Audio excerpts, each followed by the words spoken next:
Assalamualaikum warahmatullahi taala wabarakatuh. Yeah. Selamat datang ke podcast Oh, Ya Ke. Ya, terima kasih sekali lagi kerana bersudi bersama kami. Memang korang memang power gila lah. Kita really rasa bersyukur sangat sebab kita ni tanpa korang apalah kita. Yes. Kan korang memang support kita, like, video, share. Yes. Tanpalah kita, apalah korang. Jangan. Bukan. Terbalik. Kita tak ada Terbalik. Tak ada kena-mena. Yeah. So thank you sebab dah like, follow dan share kita punya IG, kita punya TikTok, kita punya YouTube. Thank you very much. Dan terima kasih juga yang dah sudi untuk komen, berikan kata-kata semangat. Kemudian macam tu tadi kita ada macam daripada video Alif, kemudian video Sufi, apa ni semua. Banyak yang suka. Alhamdulillah, terima kasih banyak-banyak. InsyaAllah kita doakan kita biar kita boleh terus berikan konten-konten yang terbaik bagi kita semua lah. Yes, Alhamdulillah. So kita episod kali ni lah, episod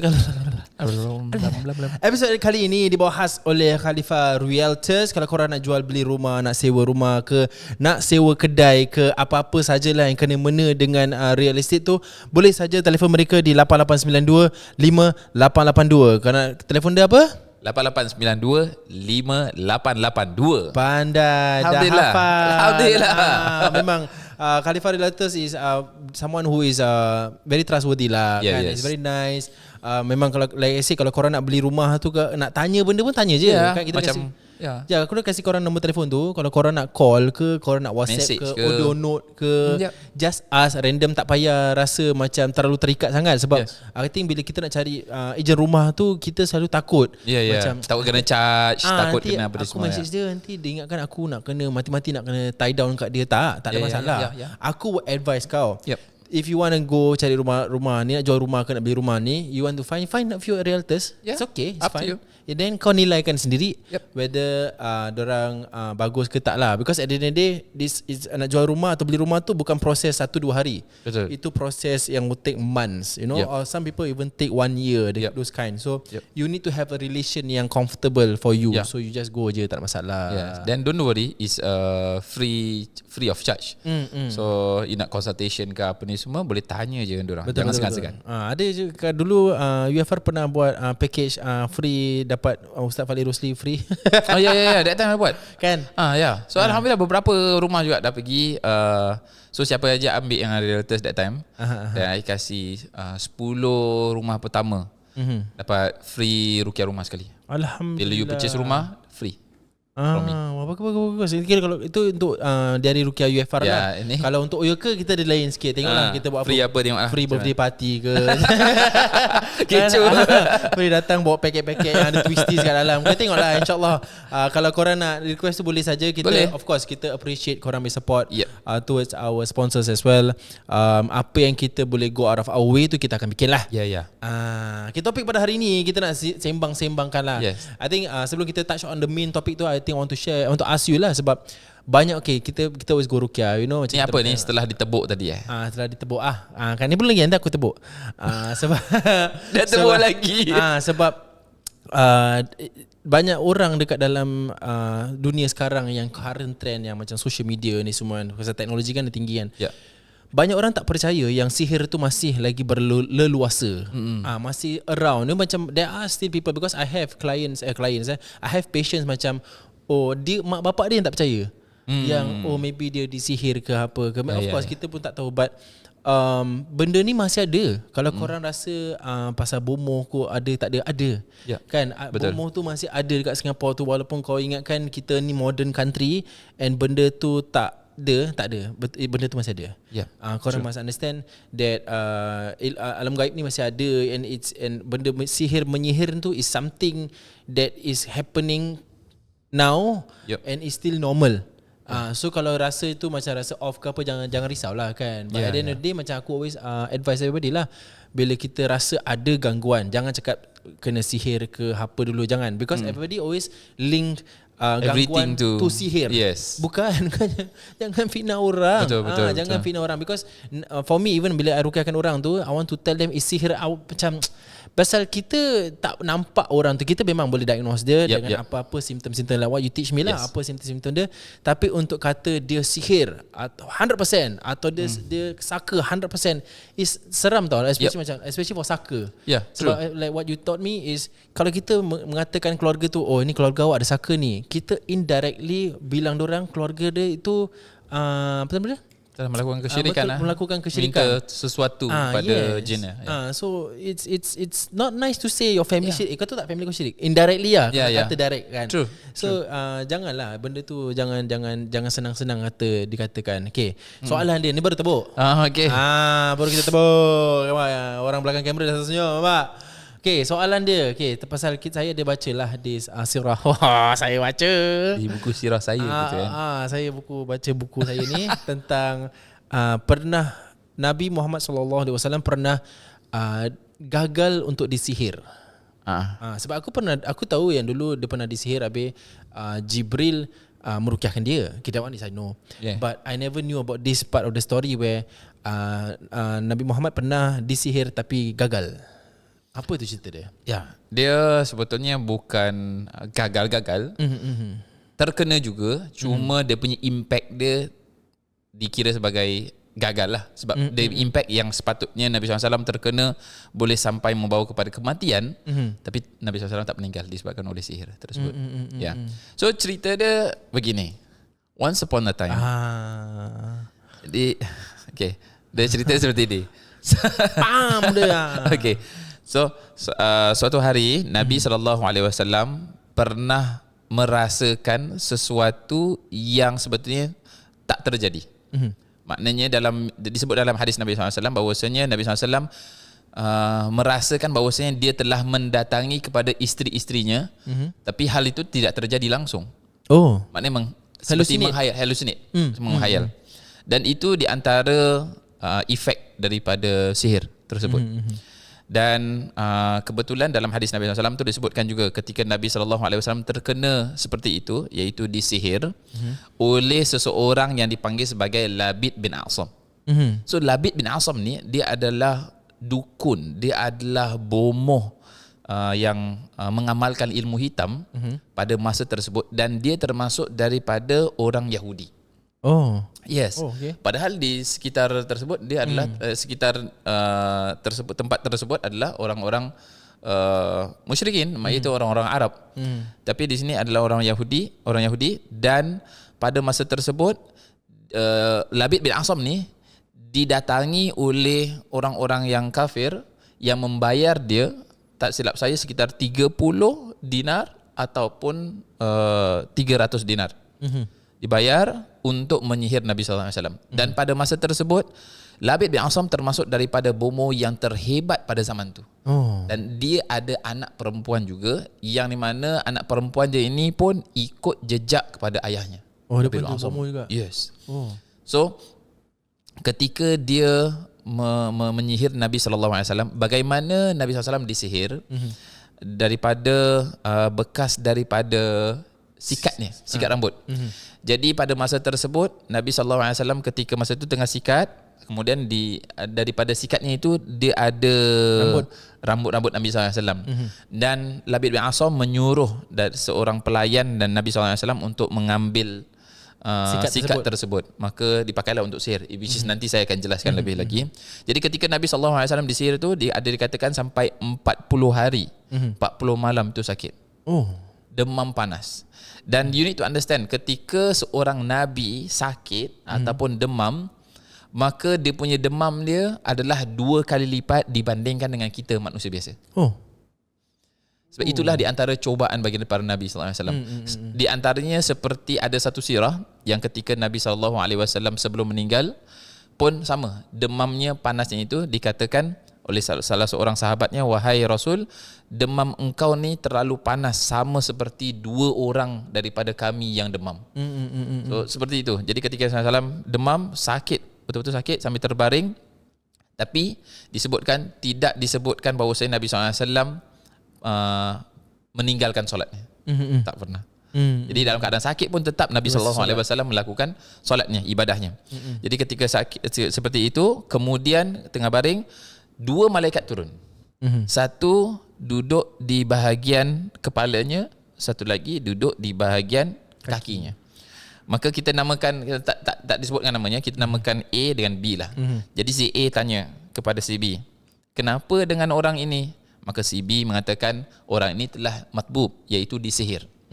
Kemudian si A tanya kepada si B, siapa yang menyihirnya? Maka si B mengatakan Labid bin Asam.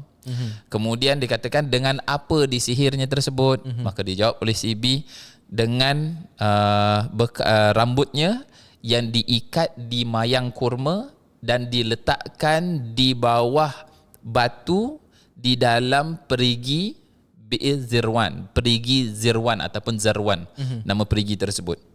Kemudian setelah itu Nabi SAW pun bangun. Kemudian Nabi SAW dapat wahyu daripada Allah Subhanahu Wa Taala untuk pergi ke perigi tersebut yang tak jauh daripada tempat tu. Siapa sahaja yang nak tahu perigi tu kat mana, kena ikut umrah dengan saya. Sebab ini betul-betul sebab dia tak ada, kalau you pergi kat Madinah tu dia tak ada tunjukkan kat sini ataupun kat sini apa. Dia tak, there's no tanda yang mengatakan this is the place yang ini. Yeah. So because it's hard for me also to explain which part kat daerah Madinah kan.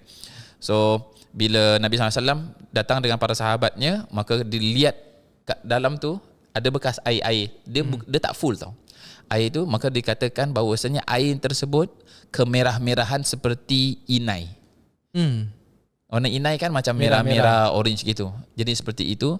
Kemudian daripada dia punya mayang kurmanya itu dikatakan seperti tanduknya iblis atau tanduknya syaitan. Maka Nabi SAW perintahkan untuk terus hancurkan, kuburkan rather than keluarkan, sebab takut dia akan memudaratkan. Betul. Maka daripada situ kita mengambil iktibar ataupun satu pelajaran, ketika kita menemukan satu benda atau panggil sebagai buhul lah, benda yang dipakai untuk sihir tu, maka kita hancurkan dan kita tanamkan. Ambil dari situ. Faham. Kan banyak orang kan kadang ada keris ke, ada apa semua. Yang ini awak kena buang kat laut ataupun tanam. So lebih tepatnya itu sebaiknya adalah tanam rather than buang kat laut. Buang laut nanti orang lain jumpa. Yes, itu masalahnya. Ramai di antara masyarakat kita masih lagi nak buang kat laut. Sebab you buang kat laut, yes. Tapi setelah bila ditolak oleh ombak apa ni semua, nanti dia akan naik atas. Betul. Naik atas, kalau orang lain, budak kecil, anak kita ambil, that's it. That's why mak kata kalau jumpa benda kat laut jangan ambil. Jangan ambil.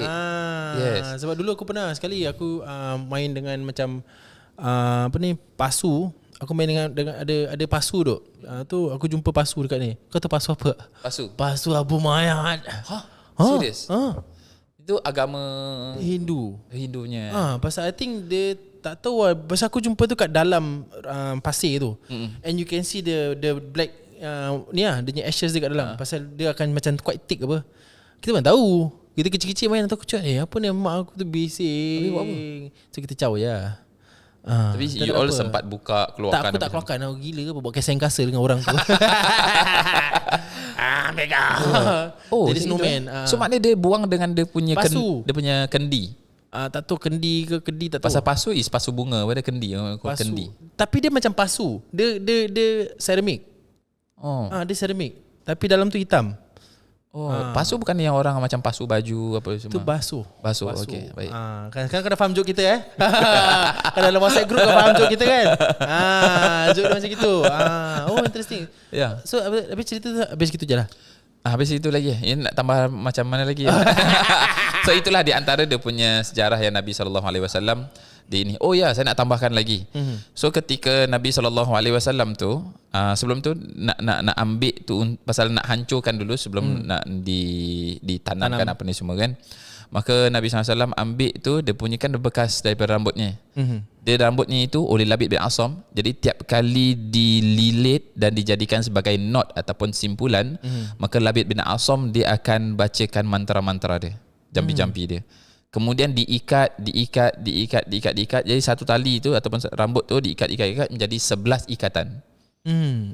Ikatan dalam bahasa Arab dipanggil sebagai uqad. Uqad. Jadi di situ turun wahyu Allah Subhanahu Wa Taala kepada Nabi SAW 2 surah sekaligus. Okay. So contohnya macam surah Al-Baqarah. Surah Al-Baqarah kan panjang tu. Tak turun sekaligus. Betul. Surah Ali Imran ke An-Nisa ke apa tak sekaligus. Tapi surah Al-Falaq dan surah An-Nas, dua surah yang turun sekaligus pada masa tersebut pada Nabi SAW. Yang di mana tiap kali Nabi SAW baca satu ayat daripada surah tersebut, maka terputuslah satu simpulan, satu ikatan. Yang di mana kan tadi ada 11 ikatan, 11 simpulan. Maka wahyu Allah Subhanahu Wa Taala surah Al-Falaq ada berapa ayat?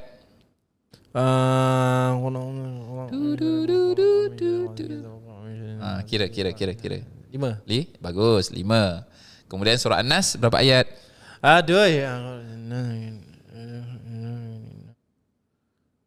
Bagus. Berapa? 6. 6, bagus. Jadi 5 tambah 6 11.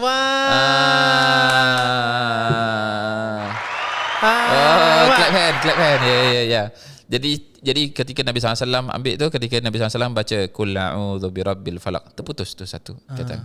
Min syarri ma khalaq, terputus. Wa min syarri ghasikin idza waqab, terputus. Wa min syarri. Sebab itu ketika seorang itu terkena sihir, perbanyakkan baca surah Al-Falaq, surah An-Nas. Yes. Kita nampak very simple kan? But do you know that it's very effective. Correct. Sebab ramai orang fikir macam kena sihir, ini kena panggil ustaz ni. Sebab apa? Ustaz akan baca ayat-ayat yang panjang-panjang, ayat-ayat yang kita tak pernah dengar lah, apalah ni semua. No. You amalkan surah Al-Falaq, surah An-Nas, cukup. Correct. I think kalau sesiapa yang pernah dirukyahkan oleh saya lah, korang akan actually dengar. Actually most of the time, yang aku repeat ni actually betul. Fatihah, 3 kul, Ayatul Kursi. Mostly, it depends. Tapi this is the basic lah. Sebab kita dah cukup dah. Tak payah fancy. You might think macam maybe Jufri tak tahu baca yang panjang-panjang, betul tak? Tapi kalau ini dah memadai, dah cukup, I don't need to read anything else. So that means bila kita, this is also to teach everybody that you can do your self ruqyah. Yeah. Which is the best. Actually sebelum kita panggil seorang peruqyah tu, best to do self ruqyah. Self ruqyah dulu. Then kalau rasa macam tak boleh juga, then kau tak yakin, then barulah panggil peruqyah. Tapi do you know that ayat kursi? Siapa yang ajar? Ayatul Kursi. Ayatul Kursi. Jibril alaihissalam. Nabi malaikat Jibril yang ajar baca ayat kursi kalau untuk halau syaitan. Iblis yang ajar. Aku ikut dia. Dia kat belakang tu aku tanduk ini. So Iblis yang ajar untuk baca ayat kursi. Aku macam pendengar. And then the syaitan said yes, this one is something yang aku tak suka, something like that. Is it bukan pasal perjanjian apa yang pasal yang orang datang dekat sahabat Rasul tu, habis dia nak ambil benda, lepas tu dia pergi, dia come back again a few minutes. Yes. You know it, dia collect sendiri Yes, that's the story kan? Yes, true. So, do you know that kan kita selalu bilang kalau apa takut ke atau nak ruqyah ke, kalau hantu ke apa, baca ayat kursi je. Who said that? Syaitan tu yang cakap. Sebetulnya Iblis yang cakap seperti itu. So cerita dia ni ada dalam hadis Nabi SAW. Suatu hari Nabi SAW tugaskan salah satu seorang sahabatnya yang bernama Abu Hurairah radhiyallahu taala anhu untuk menjaga Baitul Mal. Baitul Mal ni dia adalah suatu tempat yang di mana ada duit, ada makanan-makanan yang diletakkan di situ, yang mana diberikan kepada orang yang memerlukan. Maknanya orang fakir miskin datang boleh ambil di situ. Itu dipanggil sebagai Baitul Mal. Jadi disuruh jaga di situ. Kemudian Iblis ni dia menyamar menjadi seorang pemuda yang masuk sebagai pencuri lah. Masuk dalam, kemudian dia ambil tu makanan tu, dia curi, tapi ditangkap oleh Abu Hurairah. Kemudian Abu Hurairah katakan, aku akan bawa kamu ke hadapan Nabi SAW sebab dia lakukan suatu kesalahan kan. Kemudian yang syaitan ni dia bilang apa? Jangan bawa aku ke hadapan Nabi SAW sebab kali ni aku ambil ni sebab aku ada isteri, aku ada anak-anak, aku ada keluarga. Jadi katakan, aku berjanji yang aku tidak akan datang lagi. This is the first and last time. So Abu Hurairah pun lepaskan. The second day pun the same thing happen again. Kena tangkap lagi, dia janji tak akan datang lagi. Kemudian the third day pun sama juga. Sehingga Abu Hurairah bilang, no. This is the last one. I'm not gonna listen what are you going to say. I'm just gonna bring you ke hadapan Nabi sallallahu alaihi wasallam. Dia bilang jangan. Okay, aku akan ajarkan kamu satu ayat yang di mana syaitan ataupun iblis ni takut dengan ayat tersebut. Maka dibacakan Allahu la ilaha illa huwal hayyul qayyum la ta'khudhuhu sinatun wa la nawm sampai akhir. Sampai wala yauduhu hifzuhuma wa huwal aliyyul azim. Baca tu. Kemudian Abu Hurairah pun lepaskan. Kemudian pada pagi hari Nabi SAW tanya, wahai Abu Hurairah, apa yang terjadi pada 3 malam yang berturut-turut ni? Kemudian ceritakan.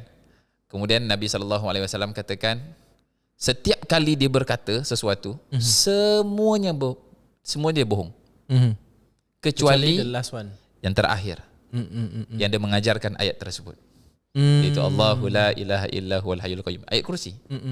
Maka itu menunjukkan bahawasanya kalau kita dalam keadaan takut ke ataupun melihat sesuatu yang tak patut ke ataupun nak meruqyahkan diri, maka jangan pernah lupa untuk baca ayat kursi. Simple as that.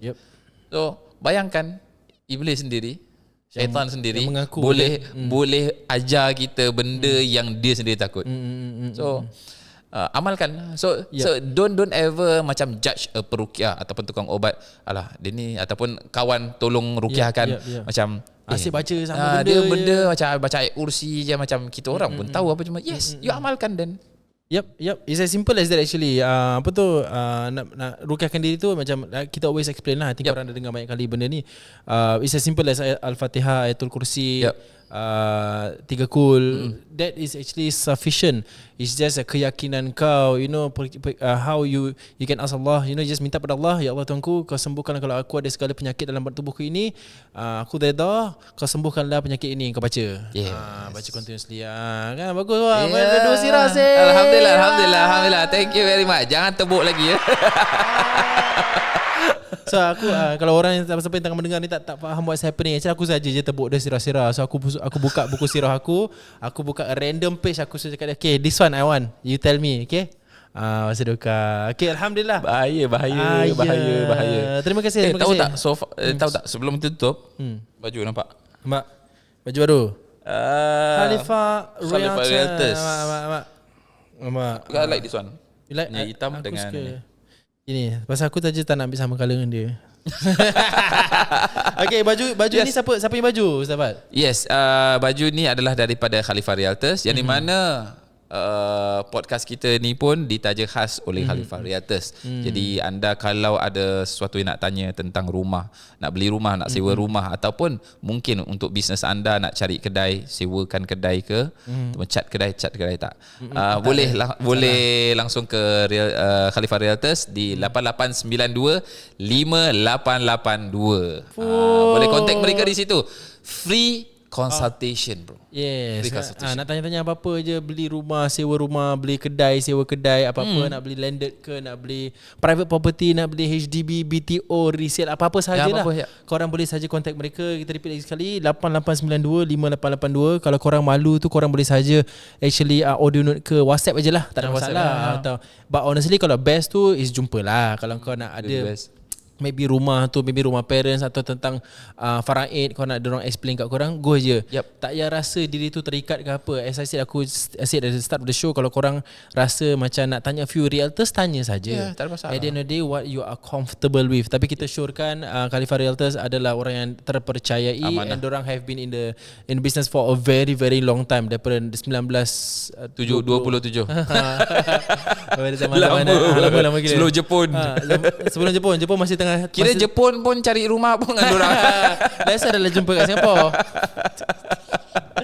Okay, thank you so much sekali lagi guys. Jangan lupa komen, share, like kita punya Instagram. Kita ada dekat TikTok, kita ada dekat YouTube. So kalau korang nak komen, kalau ada any persoalan, ada benda-benda yang korang nak kita ketengahkan, boleh saja komen atau DM kita dekat kita punya Instagram, and then insyaAllah kita akan ketengahkan lah. Okay, sehingga berjumpa lagi lah insyaAllah. Assalamualaikum warahmatullahi taala wabarakatuh.